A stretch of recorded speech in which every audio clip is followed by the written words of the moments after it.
Chapter 3. Identity.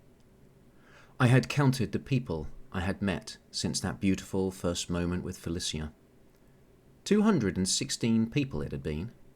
I remembered each and every one of their faces.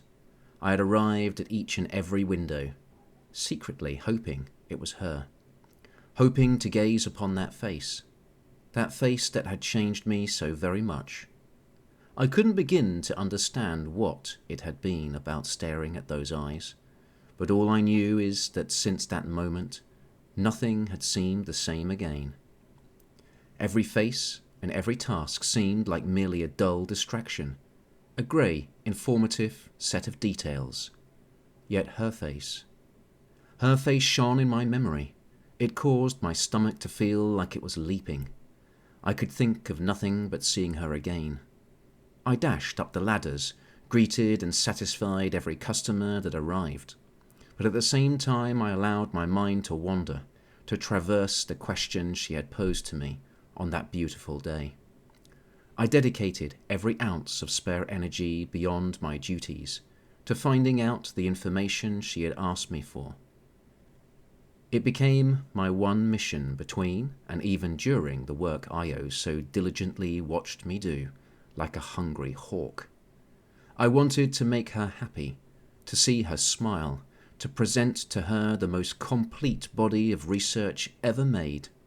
So I delved far and deep into the library, but with every question answered, many more roused my mind. On I went, in what began as a task for her, but soon took on its own definitive thirst in me. The answers became more than simply information. They became hammers that broke the shards of my mind, that allowed me to see beyond myself as simply a worker, a product of my own meagre environment and situation. Her word "someone" haunted me and refused to leave my mind, yet they seemed to make more sense the longer they dwelled there. Then came the moment I had longed for. "Oi, brat! Customer waiting! Come on, time is money!" Io shouted and tapped his cane. I could picture his cold scowl even from the top of the ladder where I'd been secretly working. But that day his angry demand was music to my ears. A sudden tension inside my stomach formed as I pondered if it was her. Was she my number 217? I had to find out and would not keep her waiting. Not even a moment. I dashed down the spiral stairs, but it felt too slow, so I decided to try something new. I dived onto the rickety banisters and was filled with an exhilarating feeling as I slid, no shot, down. When the bottom approached, though, I realized I had not considered how I would disembark. It approached so quickly, it was a blur. I strained my giddy vision, but alas, I crashed onto the floor in a heap at the bottom. I dashed unsteadily to the window before Io could comb in on me and dish out punishments. It was her. I found myself staring into those brown eyes, just like before. I smiled, and instantly she smiled back, which made my heart flutter. I wondered what I should say to her, how I should begin a conversation.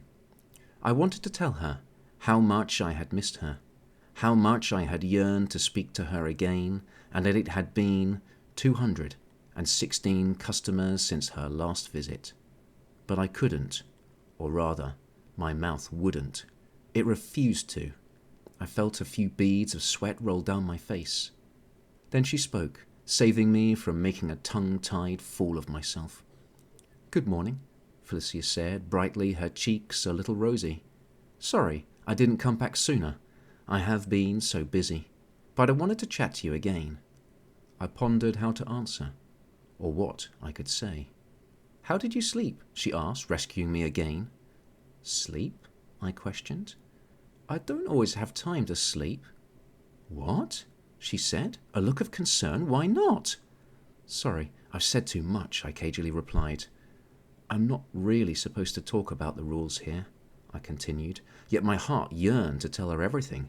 I knew I wasn't supposed to, but for some irrational reason, I felt like I'd known her my whole life, and it hurt me to look into those kind, gentle eyes and lie to her.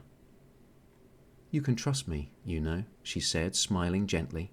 "I won't tell anyone else, I promise," she added, holding her hand to her heart. Something strange shifted in me in that moment. Not a thought, but a feeling, though I couldn't quite understand what. And then I did something I had never done before. I let go and completely trusted. Her hand slowly moved back to her side, and with it, the last of my need to keep secrets from her evaporated. "Okay," I said, in barely a whisper, glancing around nervously. "But you mustn't tell anyone, and we have to be careful." She nodded in agreement. "So why don't you always get to sleep?" she whispered, her eyebrow raised. "Well, Io, the workmaster here, that is, doesn't allow it when it's busy. He says it's unproductive and bad for business," I explained. "But when there are no customers, I can rest a little." "Well, you tell Io from me that he's a mean, miserable old man and that he had better start letting you sleep more," she said, smiling. I laughed, putting my hand over my mouth to mute the sound. I'd love to tell him that, and to stamp on his stupid pocket watch, which he runs the place by. I whispered, "But I would get such a beating. You might not want to look upon me again, or worse," I said, the last thought filling me with fear. She gazed at me, deep concern and anguish in her eyes. It pained me to think that I had wiped away that smile and made her sad. "How was your day?" I asked quickly, missing her smile already. "My day was nice, thank you.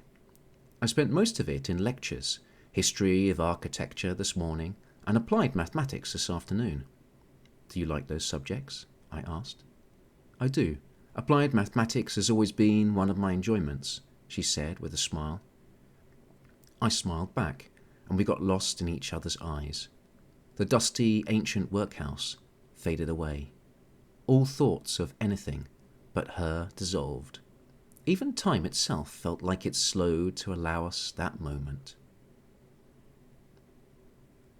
There was a tap of a cane that broke its way into our trance, causing Felicia to look away for a brief moment. "So did you look up names for me?" she suddenly asked. "Yes," I answered proudly, with a gentle smile.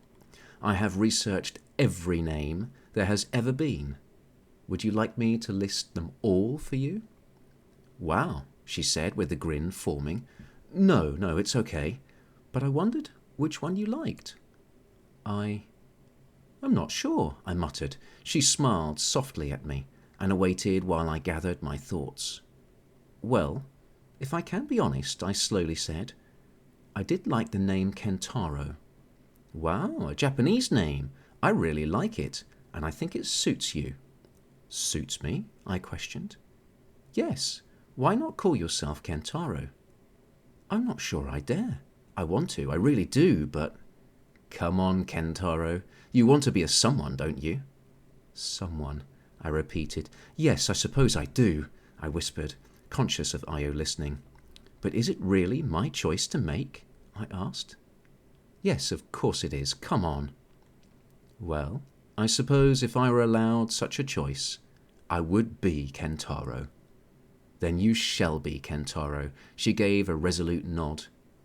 "I am Kentaro," I said, trying out my name. "A someone." "Yes," Felicia shouted with glee. "Kentaro, I knew you wanted to be a someone." A silence wrapped itself around us for a moment as we gazed into each other's eyes. I felt warm and giddy. "Kentaro, I don't think I noticed last time, but you have the most unique golden yellow eyes."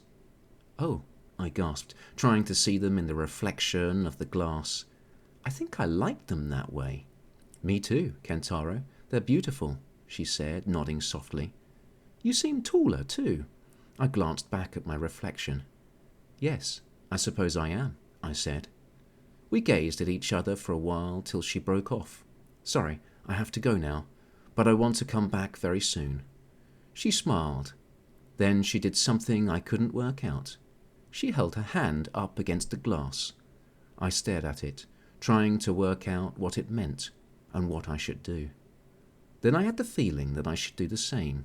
I raised my hand and rested it on the cold surface, repositioning it perfectly to mirror hers. I wanted that moment to last forever. But to my alarm, Io was already impatiently banging his cane at me and tapping his watch. Felicia looked at me one last time. "Always use your name, dear Kentaro," she uttered, then turned away and was gone. "How dare you spend so much time with one customer?" Io growled, suddenly in front of me. "What were you even doing? Clearly nothing productive. Likely one of those lonely people wanting to talk and not actually use our services." He struck me on the side of the face. It stung and felt hot, but I was so happy inside after talking to Felicia. I didn't care and continued standing tall. "Well, what are you doing, brat? Customers are waiting," he screamed. "One day I'll smash that watch of yours. And my name is Kentaro, not Brat," I muttered to myself. "What?" Io screamed. "Any more of this and I'll, he raged. "In all my days I've never heard such insolence. Come here, I'll beat some sense back into you, you ungrateful wretch."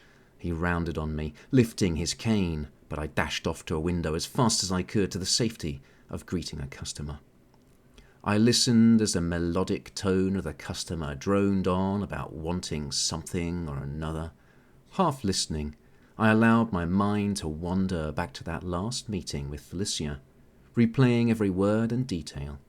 I already missed her, and found myself wondering if she missed me.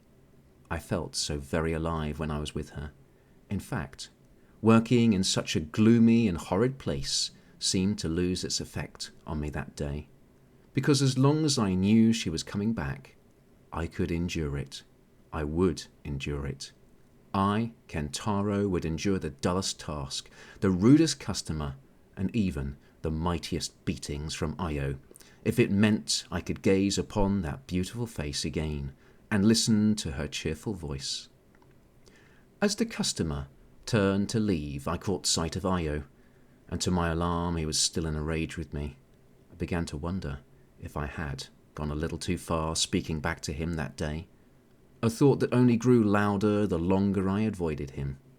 It seemed he would find his moment later, determined to make me sorry.